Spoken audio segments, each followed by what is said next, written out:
Tiago, o título da sua tese é Literatura sob rasura, autonomia, neutralização e democracia, em J.M. Coetzee e Roberto Bolanho. O que você estudou exatamente na sua pesquisa para o doutorado, Tiago? Antes de mais nada, eu queria agradecer, né?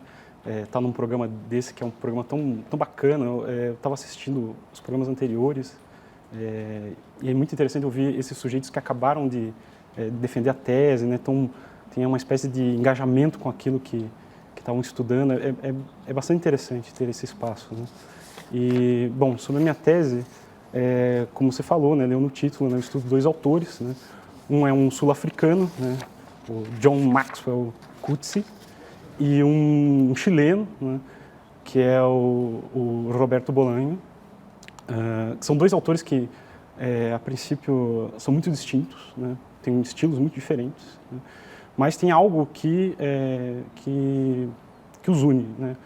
O que ambos, na literatura de ambos, a literatura aparece muitas vezes relacionada com práticas de violência, né? Ela se torna uma prática de violência. Então, muitas vezes o escritor é o colonizador, né? Ou é um torturador. Então, eu comecei a me questionar em que dimensão, né? Em que situação uma representação tão, vamos dizer, negativa da literatura se justificaria, né? Uma desconfiança tão grande, né? E não se trata apenas de denunciar, né? Dizer assim, existem autores nazistas, como acontece num dos livros do Bolanho, né? Mas esses sujeitos, esses atores de violência, parece que eles contaminam todo o campo, né? Parece que há algo na literatura que passa a ser objeto de desconfiança, né? E isso gera uma espécie de colapso enunciativo do próprio livro, né? Então, tanto Bolanho como Coetzee inserem alter egos dentro dos livros, né? E narradores, né? E eles começam a se questionar sobre a legitimidade do que eles fazem, como literatura, né? Então, muitas vezes, esses alter egos, né? No caso do Bolanho, por exemplo, tem o Arturo Belano, né? Muitas vezes eles prometem abandonar tudo aquilo, né? Não farei mais isso, né? Deixarei a literatura para trás, né? Mas está lá ainda, né? Porque o livro existe, né? O livro ainda se insere na literatura e isso cria uma espécie de drama, né? Então, eu comecei a me questionar em que situação se justificariam essa representação da literatura, né? Esse drama enunciativo desde a literatura, né? Basicamente, esse é o ponto de partida, né? Tiago, você mesmo cita, logo ali no começo do seu trabalho, que muitos autores colocam a literatura em questão, satirizam. Você lembra do Cellini, no Viagem ao Fim da Noite, do Flaubert, na Educação Sentimental. Porém, no escritor sul-africano e no chileno, em Bolanho e Coetzee, isso vai para além, eles questionam não só retrato, mas eles vão questionar o estatuto da literatura, é isso? Exatamente. Não se trata, num primeiro momento, né, poderia se identificar como uma espécie de paródia ou sátira, né? Mas parece que isso atinge outro nível. Porque, como eu falei, passa a se questionar o próprio livro em questão, né? A sátira, ela sempre presume uma espécie de distância, né? A paródia, né? É o outro, né, que é parodiado.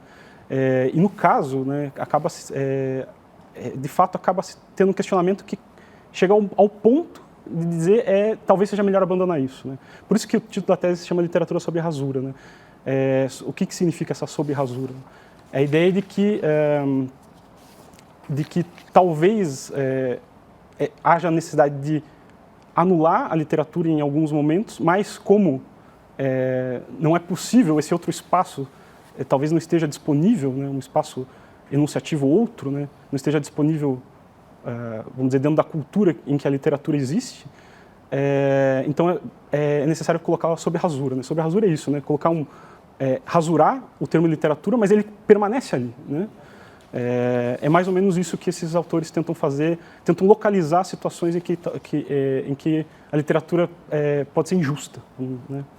Pois é, agora, no momento que isso é colocado em questão,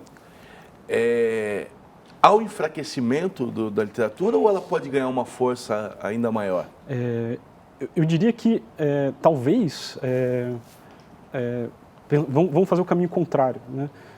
Será que a defesa incondicional da literatura ela não pode ser, não pode incorrer em uma espécie de injustiça, né? E num enfraquecimento da própria literatura, né? Quando a gente defende, né, talvez a gente precisa da justificativa, né? E quando a gente questiona, existe uma espécie de confiança, né? Eu posso questionar e talvez se aquilo se perder, né, talvez seja melhor do que permanecer neutralizada ou simplesmente como automatizada, né? Bom, você perguntou se ela pode ganhar uma força, né? Talvez a resposta mais breve é dizer, bom, me fazer escrever quase 400 páginas, talvez demonstre alguma coisa, né? E 400 páginas ainda eu achei pouco, né? Ficou um material bastante grande fora, né? Então é extremamente produtivo, né? É extremamente tenso, né? E faz a gente pensar em uma série de questões, né? Pensar o lugar da democracia, o lugar da liberdade de expressão, né? Todos esses valores, né? Pensar outras culturas, por exemplo, que têm configurações discursivas diferentes e que a gente acaba se apropriando, inserindo dentro da literatura, né? Outros objetos narrativos, por exemplo, a gente capta dentro da literatura como se isso fosse uma espécie de mérito, né? Ah, que ótimo, né? Por exemplo, até dentro da nossa própria cultura, né? Inserir, por exemplo, dizer que o rap é tão bom quanto a literatura, né? Quer dizer, você, na verdade, está usando a literatura para valorizar algo que talvez proponha outra forma de discurso, né?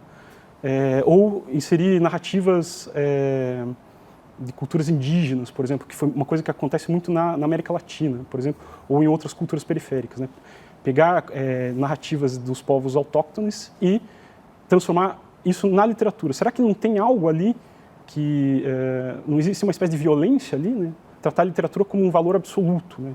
Como a melhor forma de apresentação de um discurso, né? De preservar um discurso. Será que não tem algo que se perde, né? Quando a gente presume isso, né? E a própria literatura também parece que se enfraquece nisso, né? Porque ela se torna uma espécie de transparência, né? É uma espécie de depositário de tudo, né? Quando ela passa a se autoquestionar, parece que ela passa a abrir caminhos, né?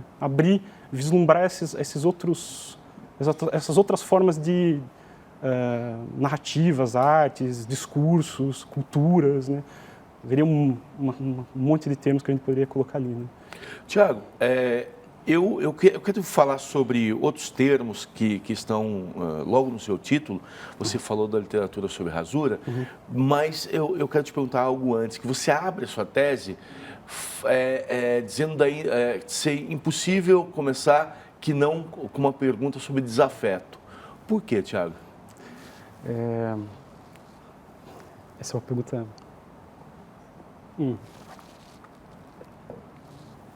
Eu falo isso porque eu começo me questionando sobre isso, porque primeiro que eu acho que é uma questão muito difícil de enfrentar e às vezes ela é muito desviada dentro do discurso da literatura, das letras no geral, que é o fato de a gente enfrentar vamos dizer, uma situação em que nossos alunos, vamos dizer assim, ou as pessoas em geral, né, declamam, de fato, muito ódio ao literário, né? Acho que é uma coisa muito comum, né? Eu principalmente, acho que eu venho a minha geração, vamos dizer, não posso dizer direito das anteriores, mas eu acho que a minha geração pegou uma época em que a escola quase a experiência da literatura na escola é uma experiência de desânimo ou inclusive de desafeto mesmo, né? E a gente costuma destratar isso como uma espécie de erro, né? Ao invés de inserir isso como como um dado, né? Falar, bom, eles não gostam porque foram mal ensinados, teve uma falha na educação, né? E talvez levar esse desafeto às vezes a sério, né? Às vezes como uma resistência a um discurso que muitas vezes é elitista, né? E eu também, uma coisa que eu acho até mais importante é pensar que por causa disso, por causa dessa experiência negativa na escola, as pessoas, esses acadêmicos, né, que vamos dizer são os meus contemporâneos, muitas vezes eles chegaram à literatura por outros caminhos, né? Às vezes pela música, né? Parece que é uma espécie de educação paralela, né, que o sujeito faz. E muitas vezes, quando ele chega na universidade, ele renega isso, porque ele acha isso um defeito. E eu gostaria de pensar que não, né, que isso daí deveria ser inserido, né, deveria ser tratado deveria ser traumatizado, trabalhado, né. Se você me permite fazer uma digressão, eu estava pensando, por exemplo, essa questão a famosa questão polêmica do Enem, sobre a Beauvoir, né. Eu acho que ali tem uma espécie de alguns discursos, eu acho que vem aquilo com foi falado muito que é um mérito do Enem, né? Que um mérito do Enem seria aquilo, né? Tudo bem, né? Mas eu diria que isso não é um resultado do que tem acontecido na escola. Na verdade, o que tem acontecido na escola, o que a gente tem visto, são discursos que têm bloqueado o discurso sobre gênero na escola. É isso que tem acontecido na política, né? Política do ensino básico, fundamental, né? E, sinceramente, eu acho que seria muito mais interessante ver nisso uma espécie de mérito desses outros grupos paralelos, né? Esses grupos feministas que têm aparecido muito, né? Essas discussões de Facebook, internet, né? Que têm agregado gente e essa educação paralela, vamos dizer, esses caminhos paralelos da discussão, talvez tenham um potencial inclusive para reformular a nossa escola, né? Porque dentro da escola, realmente, a política da escola, hoje em dia, está muito difícil. Inclusive, o próprio professor que está lá inserido, é difícil fazer qualquer coisa, né? Então, às vezes, ver esses caminhos paralelos é uma coisa bastante interessante, né? Tiago, eu queria voltar para o título da sua tese. Você falou da rasura, mas eu tenho outros 3 termos aqui que eu queria te perguntar. Começando pela ordem que você estabelece aqui. Autonomia. Como que eu penso nessa questão de autonomia entre esses 2 autores? A autonomia, ela aparece primeiro como algo... esses autores é algo que vai ser questionado e encarado como uma espécie de angústia, né? O que acontece? A autonomia, o que é? No século... Usualmente, a gente encara no século XVIII europeu como um momento em que as esferas de saber se autonomizam, né? Então, elas passam a ter um regime de conduta e de valores próprios, né? E as artes e a literatura também passaram por esse processo, né? E foi um processo muito tenso, né? Que envolveu se tornar independente de valores morais, religiosos, jurídicos, né? Tem toda uma relação, né? Isso aparece, vamos dizer, em vários autores da modernidade ocidental, né? Aparece essa tematização com a lei, né? A questão da lei, né? Do autor em relação à lei, né? O autor que não pode ser julgado, né? De acordo com, responsabilizado de acordo com aquilo que escreve, né? Cria ser uma distância, né? Mas o que acontece? Nesses autores, isso parece que vai essa construção desse campo discursivo autônomo, né? O que se faz para construir esse campo, né? Parece que, para justificar esse campo, acaba ganhando contornos violentos, né? Então, por exemplo, no Literatura Nazi, na América, que é um livro do Bolanho, né? Que é uma enciclopédia de vamos dizer, escritores ficcionais que se envolveram com o nazismo, né? Na América, né? Essa autonomia, ela ganha um ar, a necessidade de defender essa autonomia ganha um ar tão intenso que tudo se torna excessivo, né? Então, até o nazismo, a filiação com o nazismo é uma filiação mais estratégica, vamos dizer, uma filiação para se legitimar, né, para conseguir um capital cultural, né, transformar aquilo em material de ficção, né? Inclusive, o nazismo aparece quase como, vamos dizer, destituído de toda a sua violência, né? E esse é o problema do livro, né?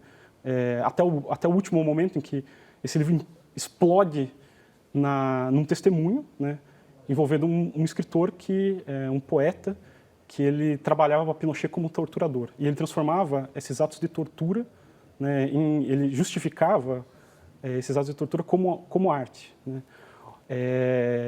como poesia, né, e como se, vamos dizer, essa violência indefinida mostrasse como a arte pode tudo, né. Era uma maneira de constituir uma certa autonomia da arte, né. Ela está para além de qualquer responsabilidade, ela só se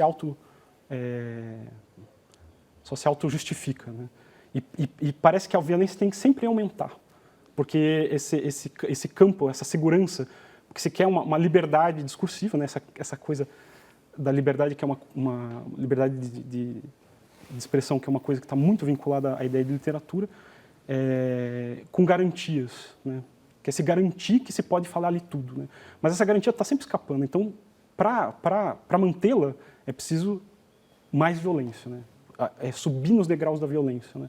Para mostrar que aquilo é possível, né? Então, a autonomia aqui parece como algo um pouco ambivalente, né? E algo também que não dá para simplesmente cair fora, né? Não existe um outro espaço, né? Não existe... por exemplo, um termo que começou a circular, que é a ideia de literatura pós-autônoma, né, que vem da Ludmer, né, lá da Argentina. Eu questiono um pouco isso, porque o que seria uma literatura pós-autônoma, né? Tanto é que ela, para descrever essa literatura pós-autônoma, ela usa os mesmos conceitos daquilo que a gente reconhece como uma literatura autonomizada, né? Então é difícil, porque esse outro espaço possível ele não tá disponível. O que esses autores fazem é tentar achar uma brecha, é tentar vislumbrar uma outra configuração dos discursos que permita fazer justiça a certos tipos de discurso, né? E a neutralização, Tiago?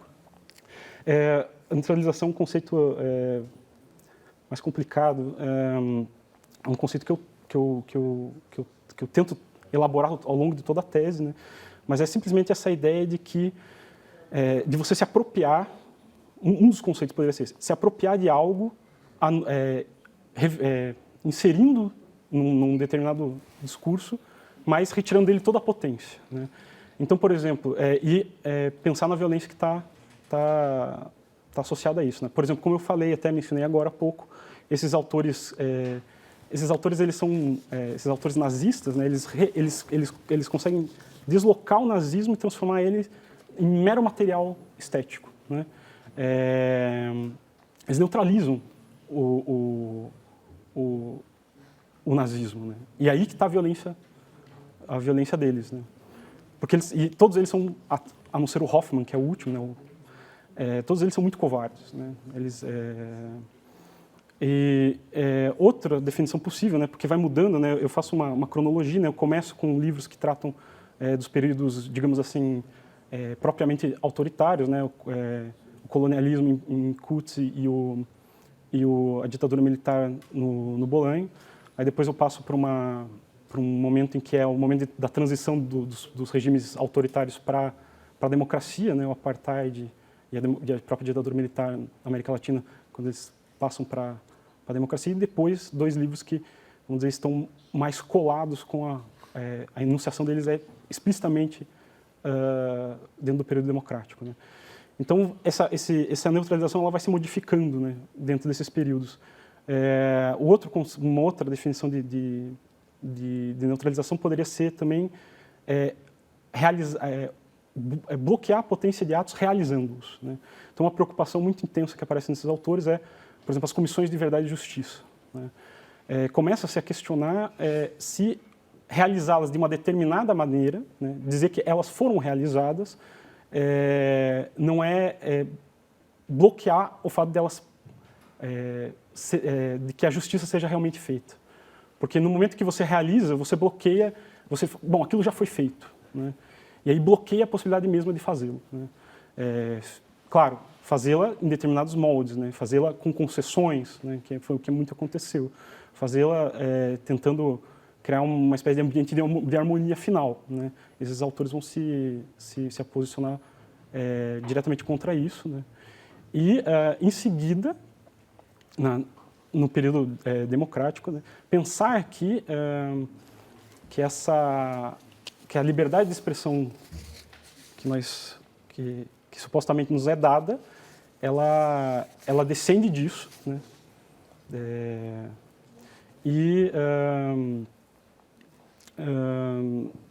pensar em como, por exemplo, uma fala subversiva, vamos dizer, pode ser neutralizada. Bom, aquele velho discurso cínico, né? Dizer assim, claro que você pode criticar a democracia, mas você só pode criticar desde a democracia, né?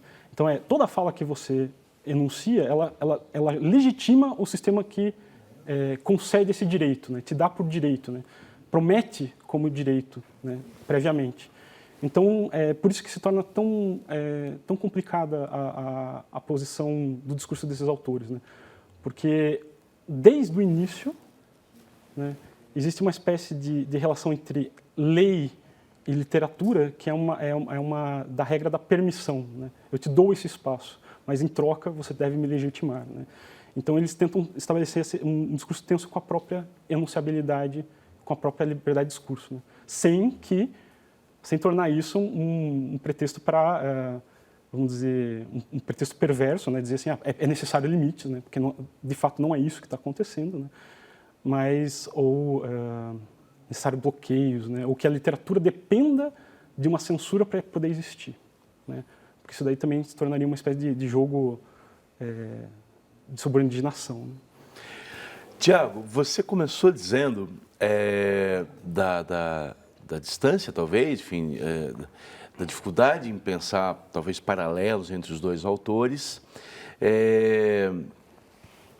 E no seu texto você chama atenção, me pareceu muito interessante, você mostra algumas coisas que talvez separem um tanto os dois. Por exemplo, Borges, tão importante para o Bolanho, o Coetzee tinha algumas restrições ao Borges, o Beckett, importante para o Coetzee, o Bolanho nunca citou. Mas, na verdade, você ressaltou isso e eu queria te perguntar se a aproximação dos dois se dá justamente pelo esforço na busca de novos horizontes, que você ressalta, horizontes estéticos e éticos, né? Uhum. Acho que sim, né? Eu acho interessante pensar, se você pensar o exercício, né, um lendo o outro, né, vamos supor, né, que aparentemente eles não se leram, né? Não acho que um ia gostar do outro, né? É muito engraçado pensar nisso, né? Coetzee é certeza que ia detestar Bolanho, né? É difícil falar isso pelo outro, mas é bem provável, né? Bolanho, quem sabe, não dá para pensar, não dá para saber, né? Mas eu acho interessante às vezes você pegar estéticas tão diferentes, né? Bolanho, livros longos, excessivos, né? O Coetzee com uma linguagem reduzida, né? Muito centrada, secura, como se diz, né? Secura, isso. E de repente pensar que nessa distância absoluta existe algo que os une, né? E aí parece que eu tenho vamos dizer, um princípio, vamos dizer, que nessas distâncias, nesses afastamentos tão longos, é que parece que, quando você encontra algo em comum, parece que algo próximo à verdade surge, né? E, claro, precisa trabalhar muito, né, para justificar, né? Foi um trabalho bastante difícil, né? Você ter duas mãos, né, e, de repente, porque o desafio qual é? É não unificar, né? É não tornar os dois a mesma coisa, né? É trabalhar os dois na diferença, né? E como eles trabalham o mesmo problema, né? Acho que a dignidade do problema traz muito, né? Porque eles estão tentando enfrentar o mesmo problema, um problema muito parecido, de maneiras distintas, né? Então, isso também mostra o que é a literatura, o que é as artes, né? Essa tentativa de combater uma questão, né? De se lidar com uma questão de maneiras diferentes, né? Está sempre tentando, né? Acho que é por aí. Tiago, a gente tem aqui, a gente está chegando ao fim, mas eu queria só registrar também a importância. da menção honrosa no Prêmio CAPES, né? São normalmente 3 indicados, 2 com menção honrosa, né? E o teu trabalho foi reconhecido ali. Imagino que te deixa muito satisfeito, não? Depois de você ainda dizendo do esforço, do trabalho, como deu trabalho isso. Eu acho que, como eu falei, o esforço, como eu falei, acho que a demonstração do esforço de fazer uma tese aparece muito nesse programa, né? Eu fiquei muito encantado de ver os outros, e de áreas diferentes, né? Esse empenho, então, cria uma espécie de relação comunitária entre as pessoas que elaboram uma tese, porque justamente o que aparece é esse empenho de responder uma questão, né? Isso, para mim, é muito legal. E como eu falei, claro que a menção honrosa é uma coisa importante, né? Mas o que mais me encantou foi a reação das pessoas, né? Então, eu não sou muito de comentar essas coisas, mas nas redes sociais, né? Então, começaram a vir as parabenizações e veio toda uma série de professores, séries de colegas, né? Ao longo de todo o meu percurso acadêmico, né? De gente que eu estudei no primeiro ano da faculdade, né? E todos os professores, e todos eles parece que se concentrando ali e falam, pô, que legal, né? E também isso me dá a oportunidade de falar, olha, graças a vocês, eu pude elaborar uma tese, 400 páginas sobre questões que me parecem que são relevantes, né? Acho que o efeito colateral do Prêmio CAPES, ou da menção honrosa do Prêmio CAPES, para mim foi, vamos dizer, até mais importante do que o próprio prêmio, apesar que a necessidade da menção honrosa era inalienável, né? Mas acho muito bacana, né? Ver as pessoas lendo, comentando, né? Ser lido é uma coisa muito honrosa, né? Porque a pessoa está perdendo tempo lendo aquilo, né? Gastar tempo, né? Pensar naquilo, discutir, ter questões, é uma coisa... Acho que poucas coisas dão um privilégio tão grande quanto isso, né? Ser lido, né? Ser discutido, né? Como é que se pode querer mais do que isso, né? Tiago, queria te agradecer, te parabenizar, você falando da leitura, queria dar um testemunho, que é uma literatura que exige do leitor o que você escreve, te coloca permanentemente questões, exige um esforço, mas é muito recompensador quando essas reflexões todas que você propõe são todas muito estimulantes. Muito obrigado e parabéns, Tiago. Eu que agradeço. Obrigado, viu?